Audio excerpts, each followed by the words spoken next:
सभी को नमस्ते। संस्कृत भाषा और साहित्य मूक्स पाठ्यक्रम में आपका स्वागत है। मैं डॉक्टर प्रवेश व्यास, सहायकाचार्य वास्तुशास्त्र विभाग, श्री लाल बहादुर शास्त्री राष्ट्रीय संस्कृत विश्वविद्यालय नई दिल्ली से। आज हम अध्ययन करेंगे आयुर्वेद संबंधी संहिताओं के विषय में। इससे पूर्व के पाठ्यांश में हमने आयुर्वेद का परिचय प्राप्त किया। आइए आज हम उनसे संबंधित ग्रंथ और उनसे संबंधित ग्रंथकारों के विषय में जानकारी प्राप्त करेंगे। आयुर्वेद की अनेक संहिताओं का नाम विभिन्न ग्रंथों में प्राप्त होता है। उनमें से अधिकांश के केवल नाम ही शेष रह गए हैं। आपको ज्ञात होगा कि भारत पर अनेकों आक्रमण हुए, मुगलों के द्वारा, विदेशियों के द्वारा और वैदेशिकों के द्वारा। उन आक्रमणों में अनेक ग्रंथ नष्ट किए गए हैं आक्रांताओं के द्वारा, परंतु जो अवशिष्ट हैं वह आज हमारे सम्मुख समुपस्थित है। प्राचीन संहिताओं में चरक संहिता, सुश्रुत संहिता, भेल संहिता और काश्यप संहिता ही प्राप्त होती है, और इनमें भी पूर्ण रूप से तो केवल चरक संहिता और सुश्रुत संहिता ही प्राप्त होती है। अन्य खंडित या अपूर्ण रूप में प्राप्त होती है। एक हारित संहिता नाम से भी संहिता प्राप्त होती है, जिसकी भाषा शैली और विषय वस्तु से वह एक सामान्य व्यक्ति की रचना प्रतीत होती है। दो विशिष्ट ग्रंथ अष्टांग हृदय और अष्टांग संग्रह, इनकी भी गणना आयुर्वेद की संहिताओं में की जाती है। इनमें से आचार्य वाग्भट के द्वारा रचित अष्टांग हृदय अत्यंत लोकप्रिय है और आज भी इसका बहुत ही अधिक संख्या में प्रयोग होता है। इन संहिताओं में सबसे विशेष है चरक संहिता।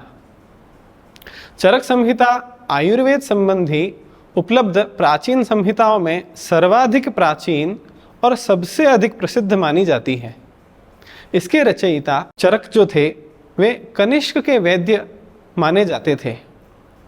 कुछ विद्वान चरक संहिता को दृढ़ बल आचार्य की कृति भी मानते हैं। कुछ विद्वान चरक संहिता को भेड़ या भेल के सहपाठी पुनर्वसु आत्रेय के शिष्य अग्निवेश द्वारा विषयों पर लिखे गए कुछ तंत्रों का ही परिवर्तित रूप मानते हैं, किंतु अधिकांश विद्वान इसे ही आयुर्वेद संबंधी सबसे प्राचीन संहिता मानते हैं।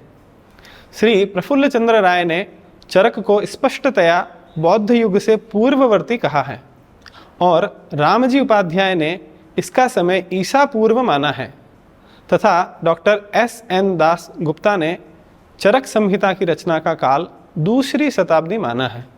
अतः यह संहिता द्वितीय शताब्दी ईसा पूर्व सर्वमान्य रूप से स्वीकारी जा सकती है। चरक संहिता न केवल आयुर्वेद या चिकित्सा विज्ञान से संबंधित विषयों से ही संबद्ध है, अपितु इस चरक संहिता में दर्शन शास्त्र, सांख्य की भी चर्चा हुई है। उसके रचयिता न्याय और वैशेषिक के मतों से भी परिचित थे। इस संहिता के अध्ययन से इस प्रकार ज्ञात होता है। ग्रंथ का रूप यत्र तत्र पद्यों से मिश्रित गद्यात्मक भी है और कदाचित दृढ़बल द्वारा संशोधित होने के कारण उसका स्वरूप एक प्राचीन ग्रंथ जैसा नहीं रह गया, ऐसा अनेक विद्वान आचार्य मानते हैं। यदि इस चरक शब्द के संदर्भ में हम अध्ययन करें तो ज्ञात होता है कि चर शब्द जैसा कि चलना, घूमना अथवा नाम के संबंध में जितनी भी साधिकार कल्पनाएं हो सकती है, उनका सर्वेक्षण चरक शब्द से संबंधित नेपाल राजगुरु पंडित हेमराज शर्मा ने अपनी काश्यप संहिता के उपोद्घात में किया है। गोत्र अथवा शाखा नाम से भी चरक शब्द की प्रसिद्धि हो सकती है, या चरक का नाम संकेत के लिए केवल रूढ़ हो गया हो, ऐसा भी हो सकता है। पश्चिम प्रदेश में नाग जाति का इतिहास उपलब्ध होता है। संभव है भाव प्रकाश में कथित रीति के अनुसार शेषावतार चरक को माना गया हो। बृहद जातक ग्रंथ के व्याख्याकार रुद्र के मतानुसार यह वैद्य विद्या का विद्वान था। आचार्य चरक यायावर कोटि के ऋषि थे जो एक स्थान पर स्थिर नहीं रहते थे। उन्होंने ग्राम्यवास की निंदा अपनी चरक संहिता में की है। उन्होंने गोष्ठियों का आयोजन भी अरण्य प्रदेशों में किया। शिक्षावृत्ति द्वारा अपनी जीविका का निर्वाह करते हुए वे गांव-गांव में घूमकर वैद्य विद्या का उपदेश देकर तथा रोगियों की चिकित्सा द्वारा लोकोपकार किया करते थे। इसलिए घूमते रहने वाले भिक्षु के कारण ही उनका नाम चरक प्रसिद्ध हुआ होगा, ऐसा विद्वान आचार्यों ने अपना अभिमत प्रकट किया है। आचार्य वराह मिहिर ने फलित ज्योतिष के बृहद जातक ग्रंथ में प्रव्रज्या योग के वर्णन के संदर्भ में कहा है, शाक्या जीविक भिक्षु वृद्ध चरका निर्ग्रंथ वन्याशना। इस प्रकार चरक शब्द का उन्होंने उल्लेख किया है। उसके टीकाकार भट्टोत्पल ने चरक चक्रधर और रुद्र ने चरकाभ्यास कुशला मुद्राधारिण चिकित्सा निपुणाः पाखंड भेदाः इस प्रकार से व्याख्यान किया है। अतः चरक शब्द के विविध प्रयोग यत्र तत्र साहित्यों में, साहित्य ग्रंथों में उपलब्ध रहे हैं, किंतु हमें जो चरक अभिष्ट है वह है अग्निवेश तंत्र के प्रति संस्कार करता। संप्रति उपलब्ध चरक संहिता महर्षि चरक द्वारा प्रति संस्कृत की गई कृति है, किंतु इसमें अग्निवेश और दृढ़ बल का अविस्मरणीय योगदान रहा है। इस समय बुद्ध का आविर्भाव हो चुका था, परंतु चरक इससे पूर्णतः प्रभावित नहीं थे। यद्यपि चरक संहिता में कहीं कहीं बौद्ध दर्शन प्रतीक रूप में दृष्टिगोचर होता है, तथापि उसमें देवता, गौ, ब्राह्मण, आचार्य, गुरु, वृद्ध जनों की पूजा का विधान विविध प्रसंगों में प्राप्त होता है। वर्तमान जो उपलब्ध चरक संहिता है वह 8 भागों में विभक्त है। उन भागों में प्रथम भाग सूत्र स्थान संज्ञक है।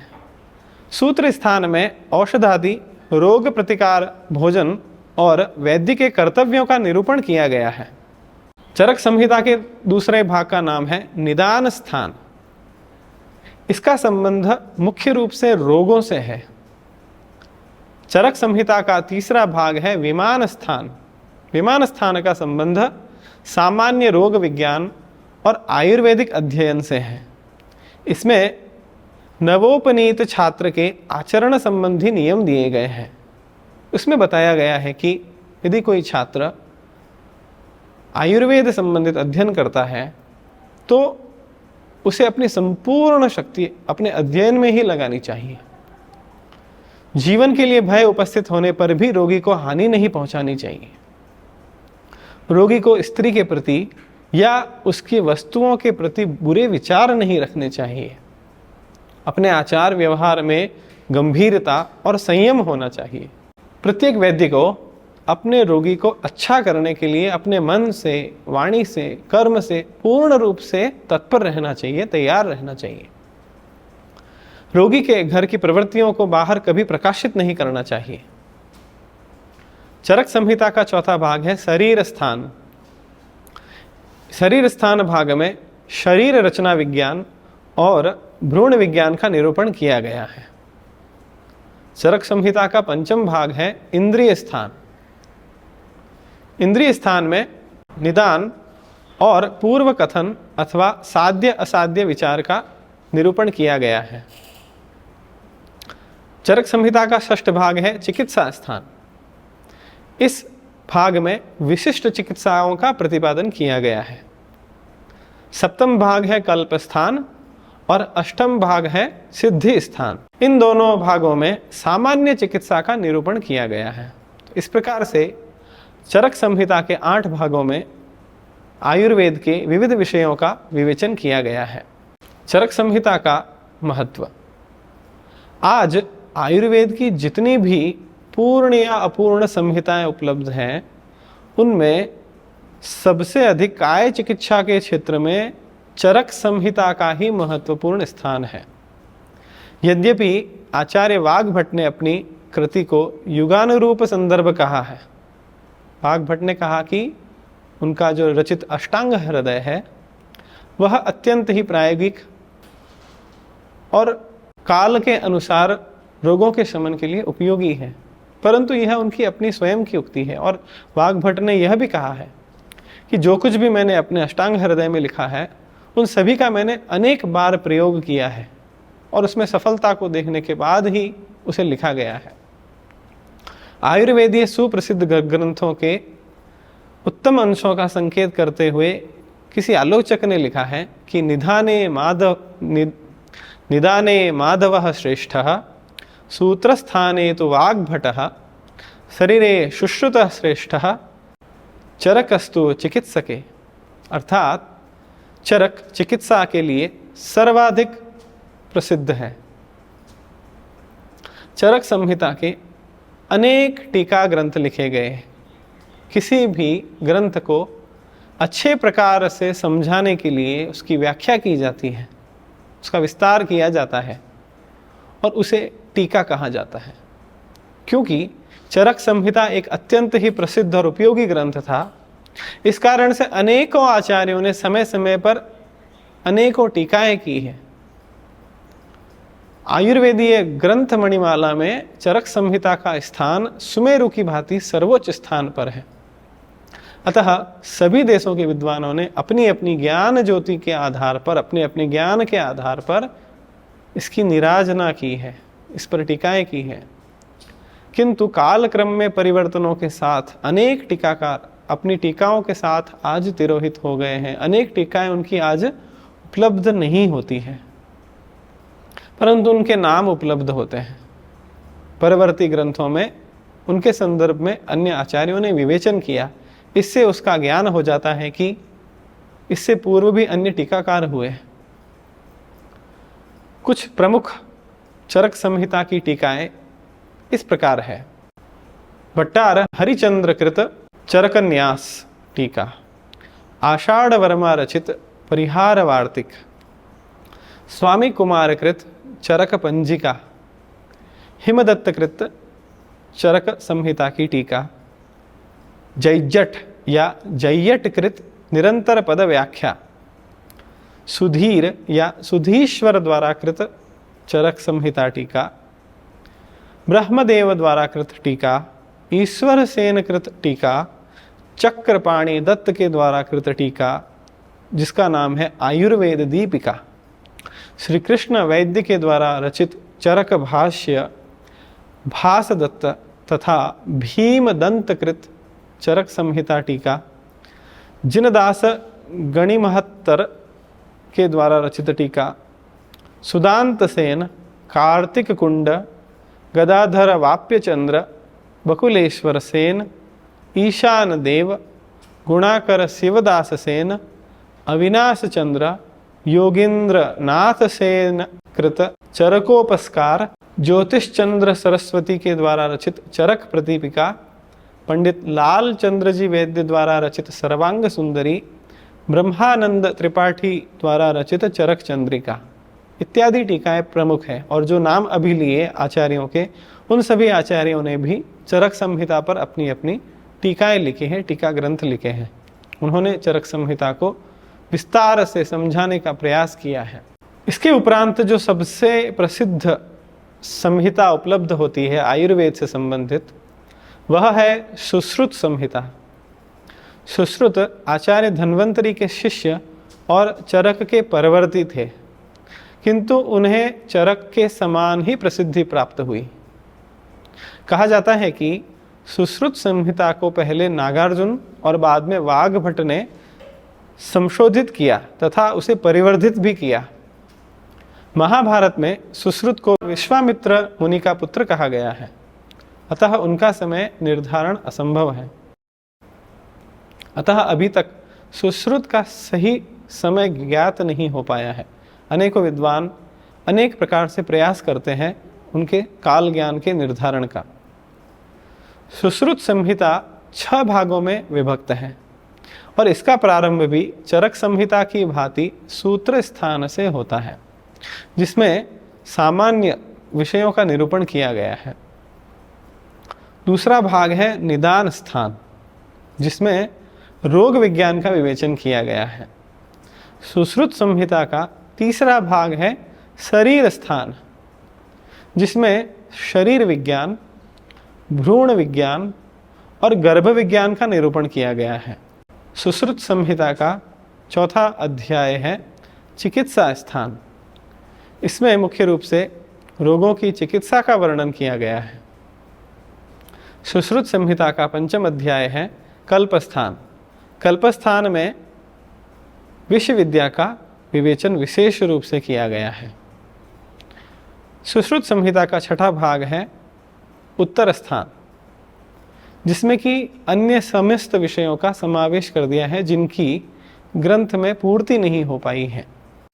कुछ विद्वान छठे भाग को बाद का प्रक्षिप्त मानते हैं कि इसे बाद में किसी आचार्य ने जोड़ दिया है। सुश्रुत एक चिकित्सक के लिए उत्कृष्ट सदाचार का पालन अत्यंत आवश्यक मानते हैं। और जिस प्रकार से चरक संहिता की टीकाएं की गई, उसी प्रकार से अत्यंत महत्वपूर्ण सुश्रुत संहिता की भी अनेकों टीकाएं लिखी गई। कालांतर में हिंदी और अंग्रेजी में भी टीकाएं लिखी गई। कुछ प्रसिद्ध संस्कृत टीकाओं के नाम इस प्रकार हैं। गयदास द्वारा बृहत पंचिका या न्याय चंद्रिका टीका, चक्रपाणि दत्त के द्वारा रचित भानुमति टीका, दलहन के द्वारा रचित निबंध संग्रह टीका, हाराण चंद्र के द्वारा रचित सुश्रुतार्थ संदीपन संज्ञक टीका। सुश्रुत पर टीकाओं के अतिरिक्त सुश्रुत संहिता का भारत की अन्य देशी भाषाओं में, लौकिक भाषाओं में, स्थानीय भाषाओं में और विदेशी भाषाओं में भी अनुवाद हुआ। लैटिन, जर्मन, अरबी इत्यादि भाषाओं में सुश्रुत संहिताओं का अनुवाद प्राप्त होता है। मराठी, बांग्ला इत्यादि भारतीय अन्य भाषाओं में भी इसकी टीकाएं प्राप्त होती हैं। चरक और सुश्रुत संहिता तो अत्यंत प्रसिद्ध है ही, इसके अतिरिक्त भी अन्य अनेकों संहिता ग्रंथ हैं जो कि आयुर्वेद शास्त्र में अपना अत्यंत महत्वपूर्ण स्थान रखते हैं, जैसे भेल या भेड़ संहिता। यह संहिता अत्यंत अव्यवस्थित रूप में प्राप्त हुई है। इस संहिता का विभाग भी चरक संहिता के अनुसार ही है। इसका जितना अंश सुरक्षित है मुख्यतया श्लोकों में ही लिखा गया है, साथ में कुछ गद्य का भी प्रयोग किया गया है। इस संहिता के रचनाकार ने सुश्रुत का वर्णन किया है, तो इससे ज्ञात होता है कि सुश्रुत संहिता का इस रचनाकार को ज्ञान था। इसके उपरांत एक महत्वपूर्ण हस्तलिखित पांडुलिपियां प्राप्त हुई है काशगर नाम के स्थान से सन 1890 में, जो कि अंग्रेजी अनुसंधानकर्ता बावर ने खोजी थी और इसी कारण से बावर के नाम से यह पांडुलिपि प्रसिद्ध हो गई। उसे बावर हस्तलेख भी कहते हैं। प्राचीन लिपि विज्ञान के आधार पर इसका समय 4वीं शताब्दी के लगभग माना गया है। इसके 7 निबंध या प्रकरण चिकित्सा से संबंधित हैं। इसमें लहसुन का प्रयोग, नेत्रांजन का निर्माण करना, शिशु रोगों आदि का विवरण किया गया है। बावर हस्तलेख के सभी निबंध पद्यात्मक हैं और उनमें अपेक्षाकृत अधिक जटिल पद्धति का प्रयोग किया गया है। आत्रेय, क्षारपाणी, जातकर्म, पराशर, भेड़, हारित नाम के आयुर्वेदाचार्यों का इस हस्तलिखित प्रतियों में उल्लेख प्राप्त होता है। सुश्रुत का भी नामोल्लेख प्राप्त होता है, परंतु इसमें चरक का कहीं नाम प्राप्त नहीं होता है। इस ग्रंथ की भाषा प्राकृत और संस्कृत का मिश्रण है और परवर्ती काल में अनेकों आचार्यों ने अनेकों ग्रंथों की रचना की, जिनमें अत्यंत प्रसिद्ध है वाग्भट। यह सुश्रुत के परवर्ती माने जाते हैं, बाद के माने जाते हैं, और आयुर्वेद की परंपरा में चरक और सुश्रुत के बाद तीसरा सबसे बड़ा स्थान वाग्भट को ही प्राप्त होता है। लेकिन वाग्भट भी एक व्यक्ति नहीं है। आयुर्वेद की परंपरा में भी अनेकों वाग्भट हुए हैं, जिनमें 2 प्रसिद्ध हैं और उन दोनों के पिता का नाम भी एक समान ही है। वाग्भट प्रथम हिमसगुप्त के पुत्र थे और उनके गुरु बौद्ध अवलोकित थे। वाग्भट प्रथम ने अष्टांग संग्रह नाम का ग्रंथ लिखा था और इसी के आधार पर द्वितीय वाग्भट ने अष्टांग हृदय संहिता नामक ग्रंथ का निर्माण किया। प्रथम वाग्भट के द्वारा रचित अष्टांग संग्रह ग्रंथ की शैली पद्य और गद्यात्मक मिश्रित रूप से है, जबकि द्वितीय वाग्भट ने विशुद्ध पद्यात्मक शैली का ही प्रयोग किया है। महामहोपाध्याय ओझा जी ने प्रथम का समय 7वीं और द्वितीय वाग्भट का समय 8वीं शताब्दी माना है। इसके उपरांत प्रसिद्ध आचार्य हुए माधवकर। 8वीं या 9वीं शताब्दी में इंदुकर के पुत्र माधवकर ने ऋग विनिश्चय नाम के ग्रंथ का निर्माण किया। यह ग्रंथ रोग निदान से संबंधित अत्यंत महत्वपूर्ण ग्रंथ है। सिद्धि योग या वृंद माधव नामक एक अन्य ग्रंथ भी रोग निदान संबंधी प्राप्त होता है, जिसमें ऋग विनिश्चय नामक ग्रंथ का अक्षरशः अनुसरण किया गया है। इसमें ज्वर से लेकर विष के प्रयोग तक की बीमारियों के निवारणार्थ अनेकों योग बतलाए गए हैं। कुछ विद्वान माधवकर एवं वृंद को अभिन्न मानते हैं, एक ही मानते हैं। वृंद माधव और माधवकर एक ही व्यक्ति है, ऐसा कुछ आचार्यों का मत है। एक अन्य आचार्य हुए हैं चक्रपाणि दत्त। इससे पूर्व में आया कि चक्रपाणि दत्त ने चरक संहिता और सुश्रुत संहिता दोनों पे ही टीकाएं लिखी हैं। इन टीकाओं के साथ साथ चक्रपाणि दत्त ने अपना एक स्वतंत्र चिकित्सा संबंधित ग्रंथ भी लिखा, जिसका नाम है चिकित्सा सार संग्रह, और यह अत्यंत प्रसिद्ध ग्रंथ है आयुर्वेद में। इसके उपरांत आचार्य हुए मिलहण। लगभग 1224 ईस्वी में दिल्ली में इन्होंने चिकित्सामृत नामक एक ग्रंथ की रचना की है। विस्तृत बृहद ग्रंथ था, जिसमें कि 2500 पद्य विद्यमान है। इसके उपरांत है आचार्य नागार्जुन, अत्यंत प्रसिद्ध आचार्य है। इन्होंने योगसार और योग शतक नाम के 2 ग्रंथ लिखे, और रस रत्नाकर इनका मुख्य ग्रंथ माना जाता है। नागार्जुन को रसायन शास्त्र के क्षेत्र में बहुत ही बड़े आचार्य के रूप में ख्याति प्राप्त है। बोपदेव, यह केशव वैद्य के पुत्र थे और राजा हेमाद्री, लगभग उनका समय 1300 ईस्वी काल माना जाता है। बोपदेव ने सारंगधर पर टीका लिखी है, और सारंगधर भी अत्यंत सुप्रसिद्ध आचार्य हुए हैं आयुर्वेद के। इनकी रचना का नाम है सारंगधर संहिता। सारंगधर संहिता में 32 अध्याय है और 2600 श्लोक है। ग्रंथ के अंत में श्लोकों में संहिता शब्द का उन्होंने प्रयोग किया है, और यह संहिता मध्यकाल की एकमात्र ऐसी संहिता है जो तत्कालीन प्रवृत्तियों एवं विचारों का प्रतिनिधित्व करती है। और उसके बाद अन्य आचार्य हुए, जिनमें भाव मिश्र आचार्य हुए, जिनका भाव प्रकाश ग्रंथ आयुर्वेद में अत्यंत प्रसिद्ध है। तो इस प्रकार से आयुर्वेद के अनेकों ग्रंथ और अनेकों ग्रंथकार लगभग वैदिक काल से ही प्रसिद्ध हुए हैं। और परवर्ती आचार्यों में और भी आचार्य हुए जिन्होंने अपने उत्कृष्ट ग्रंथों की रचनाएं की हैं, और उनकी संख्या काफ़ी अधिक है, काफ़ी विस्तृत है। अतः विस्तार भय से सभी के बारे में, सभी के संदर्भ में इस अध्याय में, इस पाठ्यांश में विवेचन नहीं किया जा सकता। एक अत्यंत प्रसिद्ध आचार्य हुए 14वीं शताब्दी में, जिनके द्वारा रचित चिकित्सा कालिका ग्रंथ बहुत प्रसिद्ध है। अन्य आचार्य हुए लोलिम्बराज, जिनका समय 17वीं शताब्दी माना जाता है। उनके द्वारा रचित ग्रंथ का नाम है वैद्य जीवन। और उसी प्रकार से विभिन्न प्रकार की व्याधियों पर लिखे गए बहुत सारे ग्रंथ, व्यवस्थित निबंधों का भी उल्लेख मिलता है। और केवल मात्र मनुष्यों की चिकित्सा का ही वर्णन नहीं मिलता है, अपितु प्राणियों की चिकित्सा का भी विस्तार से वर्णन प्राप्त होता है। अश्वों की चिकित्सा हो, हाथी की चिकित्सा हो, गौ की चिकित्सा हो।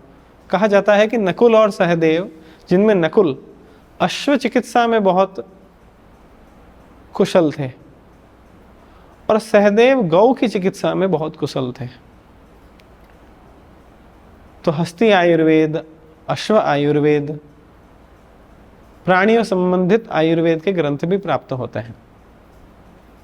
और न केवल प्राणियों से संबंधित, अपितु पेड़ पौधे वृक्ष वनस्पतियों से संबंधित उनके रोग और उनके रोगों के निदान से संबंधित ग्रंथ भी उपलब्ध होते हैं, जिनमें सुरपाल के द्वारा लिखा गया वृक्षायुर्वेद बहुत प्रसिद्ध है। उसी प्रकार से आचार्य वराह मिहिर ने अपने ग्रंथ बृहद संहिता के अंदर वृक्षों से संबंधित आयुर्वेद का वर्णन किया है। उन्होंने बताया कि किस प्रकार से वृक्षों में भी अलग अलग व्याधियां उत्पन्न होती हैं। उनके पत्ते असमय झड़ने लगते हैं, उनके पत्ते पीले पीले पड़ने लग जाते हैं।